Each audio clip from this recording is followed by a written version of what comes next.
কালীঘাটের কাকুর জামিন মামলায় এসএসকেএম হাসপাতালের ভূমিকা নিয়ে ফের প্রশ্ন তুলল এনফোর্সমেন্ট ডিরেক্টরেট।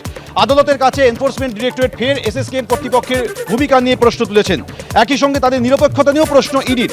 গত বছর 18ই সেপ্টেম্বর এসএসকেএমের চিকিৎসক জানিয়েছিলেন কণ্ঠস্বরে নমুনা দেওয়ার জন্য সুস্থ সুজয় কৃষ্ণ ভদ্র। আবার এসএসকেএমের ওই চিকিৎসকই পরে জানান কণ্ঠস্বরে নমুনা দেওয়ার জন্য সুস্থ নন সুজয় কৃষ্ণ। এর থেকেই বোঝা যায় যে এই হাসপাতাল কতটা নিরপেক্ষতার সঙ্গে কাজ করছে। এখনো পর্যন্ত অভিযুক্ত জেলে থাকেননি, এসএসকেএমে স্বাচ্ছন্দ্যের জীবন কাটাচ্ছেন। ইএসআই হাসপাতালের রিপোর্ট দেখুন, তাহলেই বোঝা যাবে তিনি কতটা অসুস্থ। কোর্টে সওয়াল করে বলেন ইডির আইনজীবী। 1 মাস হতে চলল, কণ্ঠস্বরের নমুনা নেওয়ার পর কি করলেন, ইডিকে প্রশ্ন করে কলকাতা হাইকোর্ট।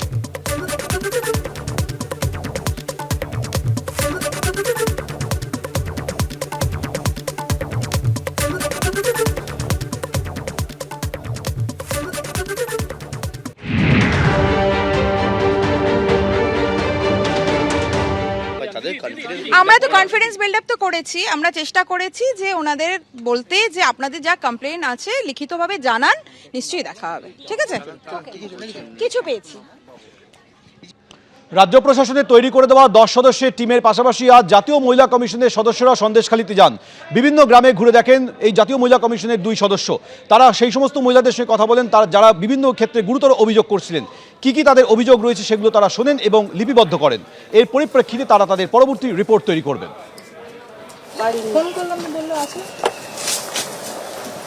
চান করতে গেছিল, চান করতে গেছে, চান করতে গেল না, ফোন দিয়ে গেল, আমি ঠিক তাড়াতাড়ি দেখ।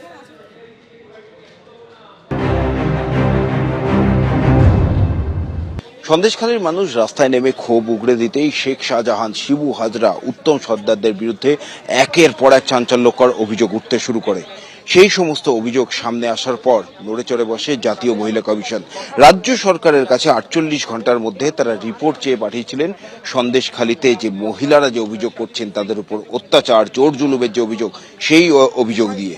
আর সেই রিপোর্ট তলব করার পর আজকে 48 ঘন্টা পার হয়ে যাওয়ার পর জাতীয় মহিলা কমিশনের 2 প্রতিনিধি চলে এসেছেন সন্দেশখালীতে। আমরা এই মুহূর্তে সন্দেশখালীর গ্রামে রয়েছি এবং সেইখানে আমরা দেখতে পাচ্ছি জাতীয় মহিলা কমিশনের 2 জন প্রতিনিধি তারা এখানে এসেছেন এবং এসে গ্রামের মহিলাদের সঙ্গে কথা বলছেন। কি ঘটনার সম্মুখীন হয়েছেন তারা, কি অত্যাচার হয়েছে তাদের উপর, কারা কারা করেছে, পুলিশের কি ভূমিকা ছিল, এই সমস্ত বিষয় তাদের কাছ থেকে জানার চেষ্টা করছেন জাতীয় মহিলা কমিশনের যারা সদস্য। আমরা দেখতে পাচ্ছি ইতিমধ্যেই গ্রামের 2 জন মহিলা তাদের কাছে দীর্ঘদিনের যে অত্যাচার, জোর জুলুমের ঘটনা, জোর জুলুমের অভিযোগ সেগুলো তুলে ধরছেন এবং একই সঙ্গে গোটা ঘটনার ভিডিওগ্রাফি করছেন জাতীয় মহিলা কমিশনের এই সদস্যরা। তার পাশাপাশি পুলিশও রয়েছে, পুলিশের তরফ থেকেও কিন্তু একইভাবে ভিডিওগ্রাফি করা হচ্ছে। সন্দেশখালীর বিভিন্ন জায়গায়, মাঝের পাড়া, হালদার পাড়া, নস্কর পাড়া, পুকুর পাড়া, এই সমস্ত জায়গায় ঘুরে ঘুরে গ্রামের মহিলাদের থেকে তাদের কথা জানতে চাইছেন এই জাতীয় মহিলা কমিশনের সদস্যরা। আমরা গতকালই দেখেছিলাম রাজ্য মহিলা কমিশনের সদস্যরা এসেছিলেন সন্দেশখালীতে। তারপরে আজ জাতীয় মহিলা কমিশনের 2 সদস্য গ্রামে এসে গ্রামের মহিলাদের থেকে তাদের অভিযোগ নেবেন এবং সেটার রিপোর্ট আকারে পেশ করবেন এবং এই রিপোর্ট পেশ করার পর কি ব্যবস্থা নেয় জাতীয় মহিলা কমিশন সেটাই দেখার। ক্যামেরা সুবিধার সঙ্গে ব্রতদীপ ভট্টাচার্য, এবিপি আনন্দ, সন্দেশখালী।